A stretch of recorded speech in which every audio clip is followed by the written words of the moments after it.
아모스 8장에 보면 여름 과일 한 광줄에 대한 환상이 나옵니다. 이 환상은 하나님을 배반하고 끝까지 회개하지 않는 북이스라엘을 향하신 하나님의 진노를 상징합니다. 그 결과 그들의 재난과 종말의 모습을 생생하게 그려지고 있습니다. 지난 시간에 이어 일반 백성들의 죄악뿐만 아니라 특정 계층인 부유한 자들의 죄악상을 콕 집어 열거합니다. 이사야 선지자를 통해 하나님께서는 이스라엘이 극상품 포도나무라고 말씀하신 바 있습니다. 하지만 이스라엘 백성들이 맺은 열매는 좋은 포도가 아니라 들포도였습니다. 그래서 하나님께서는 들짐승들을 보내셔서 쓸모없는 그 열매들을 먹고 짓밟게 하셨습니다. 포도나무나 농사로 비유하셨지만 이것은 이스라엘 백성들의 삶이요 신앙생활을 상징적으로 보여주는 것입니다. 하나님께서는 아모스에게 나의 백성 이스라엘이 끝장났다. 내가 이스라엘을 다시는 용서하지 않겠다고 선언하십니다. 그날이 오면 궁궐에서 부르던 노래가 통곡으로 바뀔 것이고 수많은 시체가 온 땅에 널려 있을 것이고 아무 소리도 들리지 않는다는 겁니다. 통곡으로 시작하여 어마어마한 사람들이 죽거나 노예로 사로잡혀가서 나중에는 애곡하고 통곡할 사람조차 없을 만큼 모조리 전멸할 것임을 시사하십니다. 이어서 부유한 자들의 횡포를 열거하십니다. 한 달에 한 번 있는 월삭과 모든 상거래가 금지된 안식일이 빨리 지나가서 다시 장사하길 원했다는 겁니다. 모세의 율법에 의하면 이 날들은 주님께서 정하신 거룩한 날입니다. 그런데도 불구하고 이 날의 의미를 망각한 채 오로지 어떻게 돈을 벌 것인가에만 전념했다는 것이죠. 그러니 몸은 성전에 와 있어도 온통 돈 벌 생각으로 예배에 집중하지 못했을 겁니다. 예배에 집중했다고 해도 돈 잘 벌게 해주십사. 그래서 더 많은 재물을 가질 수 있게 해달라고 간구했을 겁니다. 마치 예수님께서 비유로 드신 것처럼 어리석은 부자처럼 곡식 쌓아둘 곳이 없어 창고를 더 늘릴 생각만 했다는 것입니다. 장사할 때 부피를 재는 바구니를 작게 만들어 상품을 판다든가 무게를 재는 추를 눈속임으로 늘려 값을 더 치르게 했다는 겁니다. 또 거짓 저울을 만들어 속이기도 했습니다. 헐값으로 가난한 사람들을 사고 팔기도 했고 심지어 빈궁한 처지에 내몰린 사람들을 신발 한 켤레 값으로 온 천하보다 귀한 사람들을 사기도 했다는 겁니다. 깨끗한 밀에다 찌꺼기 밀까지 섞어 팔기도 했습니다. 자신들의 무력을 채우기 위해 온갖 나쁜 짓을 일삼았다는 것이죠. 이들의 공통점은 자신의 부귀와 탐욕을 채우기 위해서는 수단과 방법을 가리지 않았다는 점입니다. 그래서 결국 이스라엘 백성들은 하나님으로부터 심판을 받게 됐습니다. 특이하게도 하나님께서 지진, 해일, 일식 같은 천재지변 이미지를 통해 이 재난을 소개하십니다. 이런 자연재해는 인간의 힘으로는 도저히 감당할 수 없는 재앙입니다. 오늘날과 같이 고도로 발달한 과학시대에도 기후위기로 일어나는 이 자연재해는 인간이 감당하기에는 불가항력입니다. 이렇게 해서라도 창조주 하나님을 기억하라는 의미이겠죠. 부유한 자들은 종교인으로서 신앙적 기본 제사일만을 준수했습니다. 오늘날로 비유하면 주일날 예배당에는 빠지지 않고 출석하는 썬데이 크리스찬이었다는 말입니다. 이 점이 하나님을 화나게 했던 것이죠. 겉으로는 하나님을 잘 섬기며 그 말씀을 따라 사는 신앙인처럼 행동했지만 마음속은 물질의 욕심으로 가득 차 딴 마음을 품고 있었다는 것이죠. 예수님은 우리가 교회만 열심히 출석하는 예배당만 열심히 밟는 자가 되지 않기를 바라십니다. 우리 각자가 주님의 몸된 교회의 지체로서 직장이나 사회, 가정에서 공의롭게 정직하게 살기를 원하십니다. 교회 안에서는 인정받지만 세상 속에서는 비난받는 사람들이 적지 않습니다. 교회에서는 목사나 장로, 권사, 집사로 덕망이 있는 자로 인식되지만 직장이나 사업체에서는 동료나 부하 직원에게 존경을 받지 못하고 있지는 않는지요. 아니 존경은 둘째치고 그들의 인권을 침해하고 있지는 않는지 우리 함께 돌아봅시다. 우리가 만약 성경에 기록된 말씀대로 살았다면 이사야 11장에 나오는 평화의 나라가 이 땅에 이미 도래했을 겁니다. 이리가 어린 양과 함께 살며 표범이 어린 염소와 함께 눕고 송아지와 어린 사자가 함께 뛰노는 광경, 젖 먹는 아이가 독사의 구멍에서 장난쳐도 물지 않는 나라, 공의의 나라, 평화의 나라가 임하였을 겁니다. 먼저 저와 여러분의 가정이 평화의 장소가 되길 바랍니다. 다음으로 우리 교회의 공동체가 평화의 공동체가 되길 바랍니다. 그럴 때 이 지역 사회와 나라가 평화의 땅이 될 수 있습니다. 이것을 우리 주님께서 원하시기 때문에 바울 같은 사람들을 불러 일꾼으로 세우시는 것입니다. 그래서 그래서 복음을 전해야 하는 것입니다. 복음으로 새롭게 될 때 평화의 나라가 도래할 수 있습니다. 이번 한 주간도 복음을 전하는 우리 모두가 되길 바랍니다. 우리가 전하는 복음 때문에 평화의 나라를 조금이나마 경험하는 저와 여러분이 되길 바랍니다. 복음이란 예수님의 몸을 통해, 예수님의 희생을 통해 창조주 하나님과 죄악된 피조물을 화해시키는 것을 의미합니다. 예수님은 주님처럼 우리의 희생을 통해 우리의 삶, 즉 말과 행동의 복음의 편지를 통해 우리가 만나는 사람들마다 그들이 주님과 화해하길 원하십니다. 그래서 바울도 자신이 복음을 전하는 사람들을 위해 고난을 받는 것을 기쁘게 여긴다고 했던 것입니다. 복음을 위한 이 바울 자신의 고난을 그리스도의 남은 고난이라고 표현하였습니다. 또 그리스도의 남은 고난을 주님의 몸인 교회를 위하여 내 육신으로 채워간다고 말하였습니다. 이것은 우리 주님께서 몸소 보여주셨기 때문입니다. 우리 예수님께서는 친히 십자가에서 자신의 몸을 죽여 우리의 죄값을 속량하셨습니다. 이것이 하나님의 뜻이요 복음의 핵심입니다. 사도 바울은 골로새 교인들에게 말합니다. 내가 이방인의 사도로 부르심을 받은 이유는 하나님의 말씀을 남김없이 전파하게 하시려고 부르셨다는 겁니다. 그래서 자신이 주님의 몸된 교회의 일꾼이 되었다고 간증합니다. 바울은 이것을 비밀이라고 말합니다. 예수님께서 영광의 소망이신데 왜 사람들은 모를까요? 예수 그리스도, 하나님의 아들, 우리의 유일한 구세주. 왜 사람들은 그 사실을 모를까요? 우리는 이렇게 믿어지는데 말입니다. 골로새서 1장 26절에 보면 이 비밀은 영원 전부터 모든 세대에게 감추어져 있었는데 지금은 그 성도들에게 드러났습니다. 여러분, 영원 전부터 모든 세대에게 감추어져 있었기 때문에 몰랐고 드러나지 않았기 때문에 비밀이었던 것이죠. 하지만 지금은 세상에 드러났다는 겁니다. 예수님 이전인 구약 시대에는 그 비밀에 대해 예언적으로 계시되었을 뿐입니다. 우리는 지금 신학적으로 잘 정리된 시대를 살기 때문에 구약에 계시된 메시아에 대한 구절들을 알 수 있습니다. 하지만 구약 시대에는 말할 것도 없고 예수님 시대에서조차도 알지 못했습니다. 구약의 모든 말씀이 예수님 자신을 가리키는 말씀이라고 하셨음에도 불구하고 몰랐습니다. 이것이 비밀이기 때문입니다. 비밀은 누가 알려줘야 아는 것입니다. 그리고 좀 둔한 사람들은 비밀이 자신의 눈앞에 나타나고 드러나도 잘 모르기 때문에 설명하고 알려줘야 합니다. 골로새서 1장 27, 28절에 보면 하나님께서는 이방 사람 가운데 나타난 이 비밀의 영광이 얼마나 풍성한지를 성도들에게 알리려고 하셨습니다. 이 비밀은 여러분 안에 계신 그리스도요 곧 영광의 소망입니다. 우리는 이 그리스도를 전합니다. 우리는 모든 사람을 그리스도 안에서 온전한 사람으로 세우기 위하여 모든 사람에게 권하며 지혜를 다하여 모든 사람을 가르칩니다. 하고 말하였습니다. 하나님께서는 바울 같은 자들을 부르셔서 그 비밀에 대해 전하게 하십니다. 왜 바울을 택하셨을까요? 바울만큼 적합한 인물이 또 없기 때문입니다. 바울은 잘 알려진 대로 바리새인 중에 바리새인이었습니다. 그 말은 율법에 정통한 사람이었고 율법으로는 그 누구에게도 뒤지지 않는 인물이었습니다. 한마디로 율법 학자였다는 말입니다. 하나님을 신성시했기 때문에 그 누구라도 자신이 하나님이라고 말하면 그 말한 사람을 고발하고 때려 죽여야 했다는 말입니다. 그래서 그 누구보다도 앞장서서 자신을 하나님과 동일시하는 예수를 믿고 따르는 제자 무리들을 잡으러 다녔던 것입니다.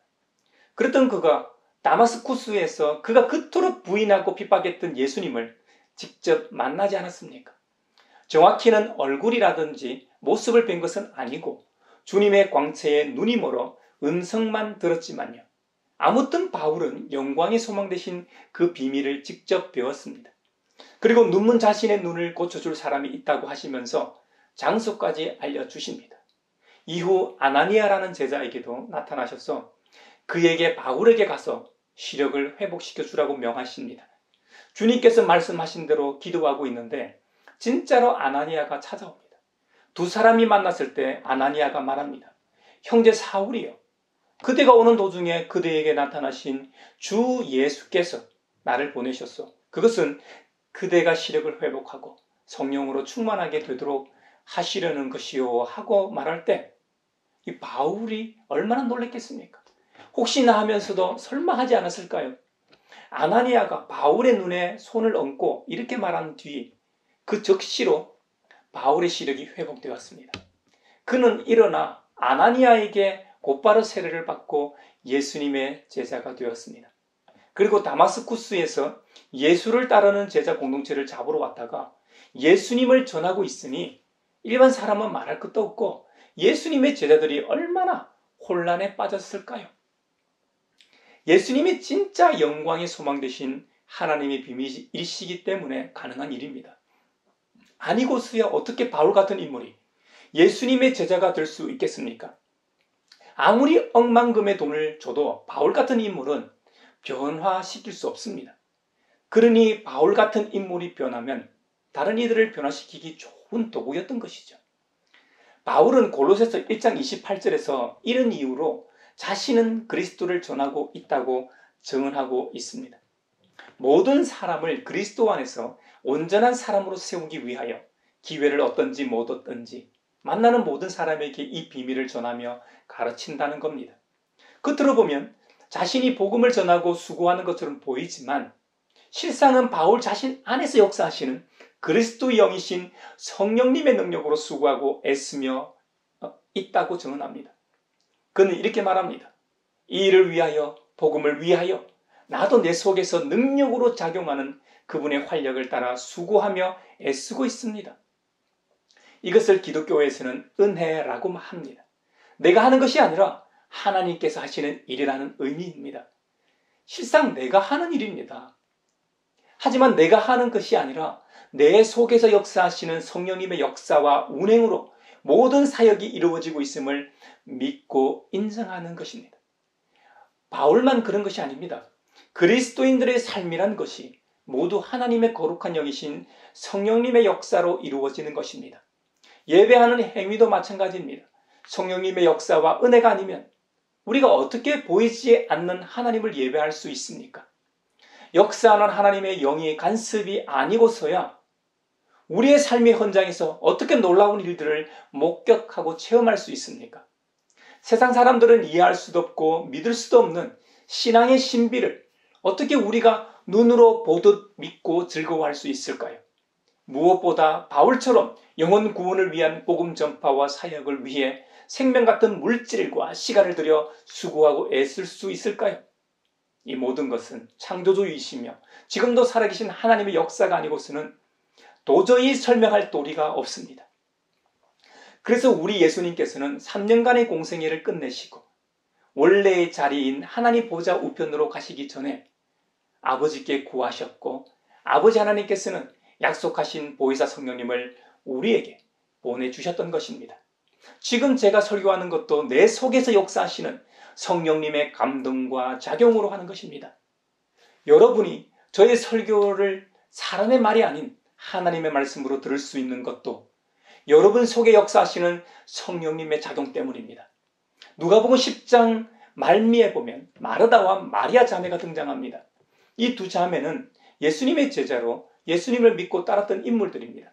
하루는 예수님께서 어떤 마을을 지나가셨는데 때마침 마르다와 마리아 자매의 집이 있는 마을이었습니다. 마르다가 예수님을 자신의 집에 초청하였습니다. 요즘으로 치면 가정방문, 신방 정도 될 겁니다. 요즘은 코로나로 교회들마다 못했지만 예전에는 봄 대신방, 가을 대신방 같은 것이 있지 않았습니까? 목회자는 신방 대원들과 함께 집집마다 돌며 성도들의 집을 방문해 그 가정을 위해 함께 예배드리고 기도드리고 교제를 나누곤 하였죠. 이처럼 예수님께서도 기쁜 마음으로 마르다의 집에 들어가셨습니다.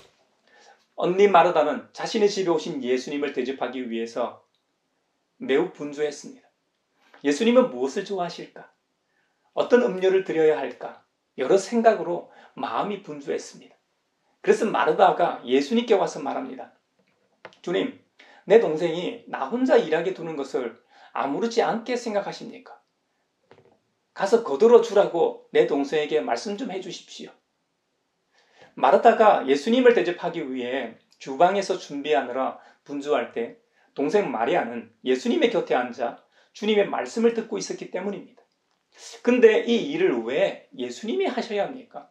예수님이 그 말을 하신다면 마리아가 네 주님 하고 가서 언니를 도와줄 수도 있지만 인간적으로는 마리아 입장에서 서운할 수도 있죠. 그랬다면 마리아의 마음이 다쳤을 수도 있지 않을까요? 그렇다면 예수님의 말씀이 아무리 생명의 말씀이라고 하더라도 마리아의 다친 마음의 귀에 와닿지 않았을 겁니다. 예수님이 언제 대접을 잘 받길 원하셨습니까?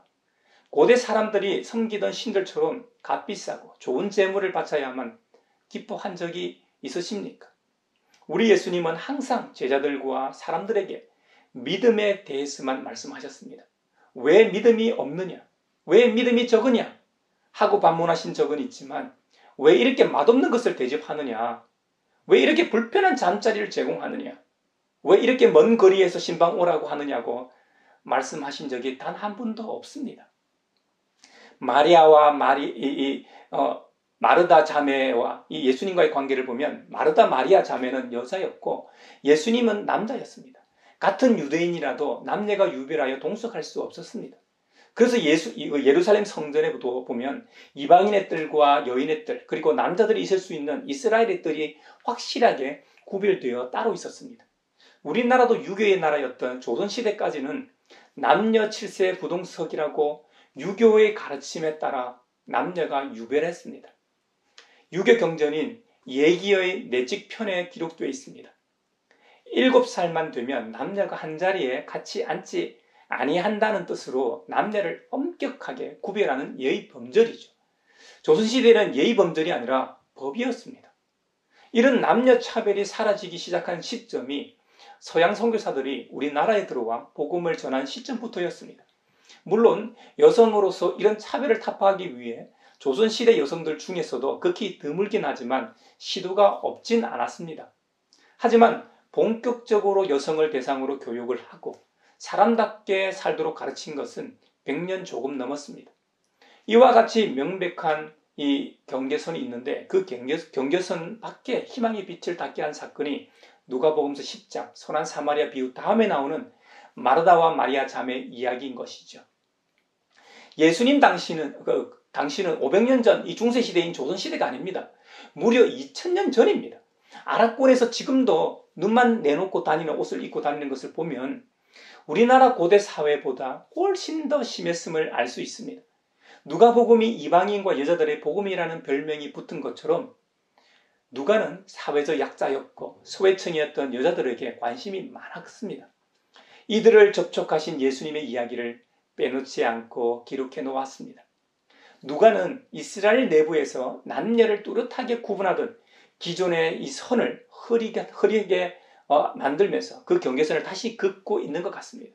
사실 이 이야기를 잘 들여다보면 마르다 자신은 부엌에서 혼자 일하고 있고 동생 마리아는 배짱이처럼 주님 곁에서 대접만 받고 있어서 질투가 나서 그런 것도 아닙니다. 자신의 가사 노동을 좀 알아달라거나 불공평하다고 불평하는 것도 아닙니다. 누가가 그런 감정이 있었는지 언급하고 있지 않기 때문입니다. 여기서 문제는 마리아가 자신의 위치에 있지 않았기 때문인 것으로 보입니다.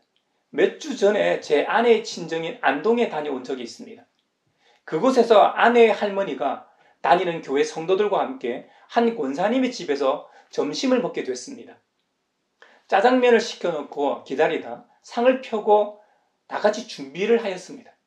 그 집 주인인 남편 집사님을 빼고는 모든 남자들이 앉아서 기다리고 집주인 남자 집사님과 그 자리에 있는 여러 권사님 집사님들은 상을 펴고 상을 닦고 수저를 넣고 준비를 하였습니다. 사실 그 자리는 우리 가족을 비롯하여 장인 장모님, 처할머니, 그리고 처남이 초대받은 자리였습니다. 짜장면이 도착하기 직전 한 권사님이 처할머니에게 집사님 저 방에서 먹읍시다 하고 말하자 처할머니도 벌떡 일어나서 그 방으로 가셨습니다. 그 말은 거실에는 남자들이 있었고 그 방에는 여자들만 있었기 때문이죠. 우리 가족과 처가 식구들이 한 자리에서 먹는 게 좋겠다고 하여 거실에서 함께 먹긴 했습니다만 우리 사회가 남녀 불평등이 많이 해소됐다고 하지만 아직까지도 그런 모습이 사회 곳곳에 잔존합니다. 식사 자리에서의 이런 모습은 한국 교회 대부분의 교회에서 쉽게 볼 수 있는 장면일 겁니다. 오늘 본문인 누가복음서 10장 말미에 나오는 마르다와 마리아 자매에 관한 이야기도 이와 관련된 이야기입니다. 앞선 마리아가 자신의 자리에 있지 않았기 때문에 마르다가 예수님께 말해달라고 했던 이유라고 했습니다. 마리아가 남자 행세를 하고 있었기 때문에 문제였다는 말입니다. 당시 사회 문화 속에서 집은 남성의 공간과 여성의 공간으로 엄격히 나뉘어져 있었습니다. 남성과 여성의 역할도 엄격히 구분되었습니다.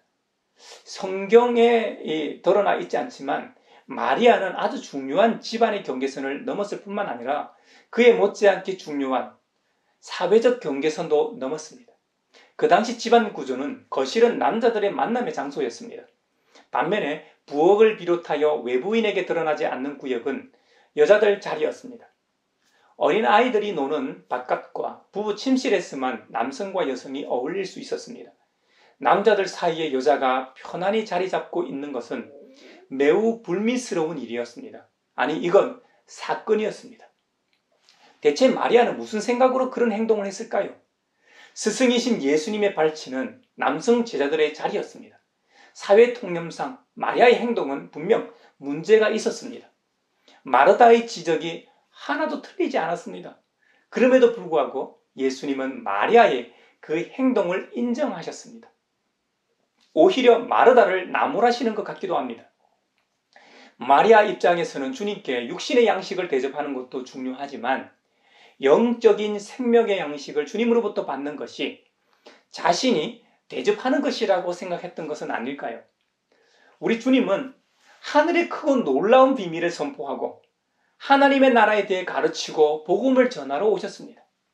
그러니 주님의 말씀을 듣는 것은 주님을 가장 잘 대접하는 행위라 하겠습니다. 그러므로 마리아에게 있어 예수님을 대접하는 것은 예수님의 말씀에 주의를 기울이는 것이었다는 의미입니다. 이것을 알 수 있는 대목이 요한복음 12장에 나옵니다. 거기에 보면 오늘 본문인 누가복음 10장에서 한 마을로 들어가신 곳이 베다니임을 알 수 있습니다. 이들 자매가 사는 곳이 베다니였다는 것이죠. 그리고 요한복음 12장에도 마르다는 예수님을 위하여 잔치를 베풀고 시중을 들고 있었습니다. 이들의 오라비인 나사로는 남자들의 만남의 장소인 거실 식탁에서 예수님과 함께 음식을 먹고 있었습니다. 그리고 마리아는 매우 값진 순나드 한 근을 가져다 예수님의 발에 붓고 자기 머리털로 그 발을 닦았습니다. 마리아의 행위가 주님의 십자가의 죽음을 예배하는 것이라고 예수님께서 해석해 주셨습니다. 마리아는 주님의 말씀을 듣고 영적으로 깨닫고 있었다는 말입니다. 물론 그것을 알게 하신 분도 그리스도의 거룩한 영이십니다. 누가복음 10장에서 마리아는 하나님의 말씀을 듣고 전해야 할 사명을 가진 모든 여성을 대표한다고 할 수 있습니다. 그런 점에서 주님은 사회적 통념과 경계선을 무너뜨리고 마리아를 허락하신 것입니다. 마르다의 질문에 예수님의 대답을 한번 들어보십시오. 그러나 주님께서는 마르다에게 대답하셨다. 마르다야, 마르다야, 너는 많은 일로 염려하며 들떠 있다. 그러나 주님의 일은 많지 않거나 하나뿐이다. 마리아는 좋은 몫을 택하였다. 그러니 아무도 그것을 그에게서 빼앗지 못할 것이다. 아멘. 여러분, 놀라운 말씀 아닙니까? 마르다의 말이 사회 통념상 100번 맞는 말이지만 그 많은 규율과 규칙, 제도들 때문에 마음이 뺏겨 하나님의 말씀을 듣지 못한다면 얼마나 손해입니까? 주님 섬기는 일은 매우 중요합니다. 교회에서 여러 사역을 하는 것은 중요합니다. 영감 있는 찬양으로 섬기는 찬양대와 찬양팀으로 다음 세대를 교육하는 교사도 중요합니다.